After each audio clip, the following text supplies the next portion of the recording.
नमस्ते। आज हामी हिमालयको काखमा रहेको देश नेपालमा आएको एउटा राजनीतिक भूकम्पको कुरा गर्दैछौं। यो एउटा नाटकीय परिवर्तनको कथा हो र यो कथाको केन्द्रमा छन् एक विवादास्पद व्यक्ति। सोच्नुस् त मार्च 2026मा के भयो? एउटा यस्तो आश्चर्यजनक चुनावी नतिजा आयो जसले देशको पुरानो स्थापित राजनीतिक शक्तिलाई भनौँ न जरैदेखि हल्लाइदियो। 124। यो केवल एउटा नम्बर मात्र होइन, यो त एउटा राजनीतिक भूकम्पको मापन हो जसले परिवर्तनको आकार कति ठूलो थियो भन्ने स्पष्ट पार्छ। अब यहाँनिर सबैभन्दा ठूलो र चाखलाग्दो प्रश्न उठ्छ, आखिर कसरी? केही वर्ष अघिसम्म गुमनाम जस्तै रहेका एक भूमिगत र्यापर आज देशको सबैभन्दा शक्तिशाली पदको प्रमुख दावेदार कसरी बन्न पुगे? आउनुहोस् यही रहस्यको पर्दा उघारौं। ल, यो सबै कुराको जवाफ खोज्न सबैभन्दा पहिले त यो परिवर्तनको केन्द्रमा रहेका व्यक्तिलाई चिनौं। को हुन् त आखिर बालेन शाह? बालेन शाहको कुरा गर्दा उहाँलाई हेर्ने मान्छेहरूको दृष्टिकोण एकदमै फरक छ। दुई ध्रुवमा बाँडिएको छ भन्दा पनि हुन्छ। एकातिर उहाँका समर्थकहरू उहाँलाई भ्रष्टाचार विरुद्ध लड्ने एक साहसी काम गरेर देखाउने नायकको रूपमा हेर्छन्, तर अर्कोतिर आलोचकहरूले उहाँलाई प्रक्रिया मिच्ने, अधिनायकवादी र आवेगी नेताको रूपमा चित्रण गर्छन्। यही विभाजनले नै उहाँको व्यक्तित्वलाई यति धेरै विवादास्पद बनाएको छ। उहाँको राजनीतिक यात्रा हेर्ने हो भने एकदमै छिटो छ। सोच्नुस् त 2022मा काठमाडौँको मेयर, जहाँ उहाँको डोजर राजनीति एकदमै चर्चित भयो। अनि हेर्दा हेर्दै 4 वर्ष पनि नबित्दै उहाँ आज देशको सबैभन्दा ठूलो पदको दौडमा हुनुहुन्छ। यो यात्राले उहाँको महत्वाकांक्षा र नेपालमा भइरहेको तीव्र राजनीतिक परिवर्तनलाई एकैसाथ देखाउँछ। अनि उहाँको शैली कस्तो छ भन्ने कुरा यो एउटा पोस्टले छर्लङ्ग पार्छ। 2025मा सामाजिक सञ्जालमा लेखेर तुरन्तै मेटाइएको यो पोस्टले उहाँको आवेगी र भनौँ न अलि गैर कूटनीतिक स्वभाव देखाउँछ र यही कुराले उहाँका आलोचकहरूलाई झनै चिन्तित बनाउँछ। तर विवाद यतिमा मात्रै सकिँदैन। उहाँमाथि अरू पनि थुप्रै प्रश्नहरू उठेका छन्, जस्तै थर किन शाहबाट शाह भयो? चुनावमा बालबालिकाको प्रयोग किन गरियो? भारतसँग तनाव बढाउन सक्ने नक्सा किन प्रचार गरियो? अनि त्यो महँगो चुनावी गाडीको पैसा कहाँबाट आयो? यी सबै प्रश्नहरूले उहाँको पारदर्शितामाथि गम्भीर शङ्का पैदा गरेका छन्।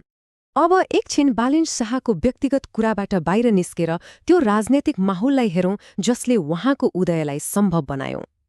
किनभने यो कथा एउटा व्यक्तिको मात्र होइन, एउटा पुरै आन्दोलनको पनि हो। यसको पृष्ठभूमिमा छ सेप्टेम्बर 2025को जेन जी आन्दोलन। यो आन्दोलनले पुरानो सरकार मात्र ढालेन, यसले एउटा शक्ति शून्यता, एउटा खाली ठाउँ पनि सृजना गर्यो जहाँ जनता एउटा नयाँ अनुहार, नयाँ नेतृत्वको खोजीमा थिए।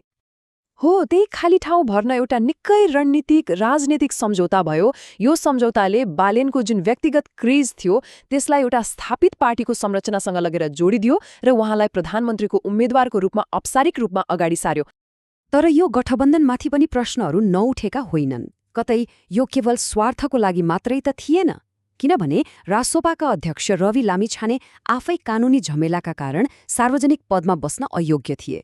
यस्तोमा बालेनको उदयले पार्टीलाई एउटा निकै सुविधाजनक समाधान दिएको जस्तो देखिन्छ। ल, अब यो विश्लेषणलाई अझै फराकिलो बनाऊं र यसको अन्तर्राष्ट्रिय पाटोलाई पनि हेरौं, किनभने नेपालको राजनीतिमा विदेशी शक्तिको भूमिकाको चर्चा सधैँ नै हुने गर्छ। अब बालेनमाथि लाग्ने आरोपहरू बुझ्न कलर रिभोल्युसन भन्ने शब्दलाई बुझ्नुपर्छ।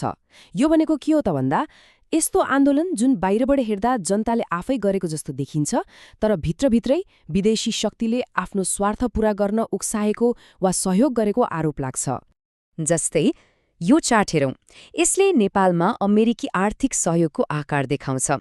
अब यस्तै सहयोगले गर्दा नै अमेरिकी प्रभावबारे विभिन्न किसिमका अड्कलबाजीहरू हुने गर्छन्। त्यसो भए के साँच्चै अमेरिकाले बालेनलाई समर्थन गरिरहेको छ त? हेर्नुहोस्, यसमा दुवै पक्षका तर्कहरू छन्। एकातिर उनको उदय अमेरिकी स्वार्थसँग मिलेको जस्तो देखिन्छ, तर अर्कोतिर उनको व्यवहारले उनलाई विदेशी शक्तिका लागि एउटा जोखिमपूर्ण पात्र पनि बनाउँछ। त्यसैले यो प्रश्नको कुनै सिधा जवाफ छैन। र यहाँ बुझ्नुपर्ने महत्त्वपूर्ण कुरा के हो भने नेपालको भौगोलिक अवस्थिति नै यस्तो संवेदनशील छ। एकातिर भारत, अर्कोतिर चीन अनि अब तेस्रो खेलाडीको रूपमा अमेरिका। यो त्रिपक्षीय प्रतिस्पर्धाले यहाँको राजनीतिलाई सधैँ नै जटिल बनाउँछ। अब यो सबै कुरालाई समेटेर अन्तिम खण्डतिर लागौं, जहाँ हामी नेपालको भविष्य कता जाँदैछ र यसका जोखिमहरू के छन् भन्ने बारेमा चर्चा गर्नेछौं। यो जुन राजनीतिक परिवर्तन आएको छ, यसले नेपाललाई एउटा दोबाटोमा ल्याएर उभ्याइएको छ। एउटा बाटो पुनर्जागरणको हो भने अर्को विनाश र अस्थिरताको। अब यदि सबै कुरा राम्रो भयो भने के होला? हामीले एउटा युवा नेतृत्वमा भ्रष्टाचार मुक्त, आर्थिक रूपमा अगाडि बढेको र स्थिर नेपाल देख्न सक्छौं। यो त दक्षिण एसियाकै लागि एउटा उदाहरणीय परिवर्तन हुन सक्छ। तर यदि यो आन्दोलनले बाटो बिरायो भने परिणाम निकै डरलाग्दो हुन सक्छ। देश फेरि त्यही अस्थिरता, विभाजन र विदेशी शक्तिको खेल मैदान बन्न सक्छ र यसले युवाहरूमा झन् ठूलो निराशा पैदा गर्नेछ।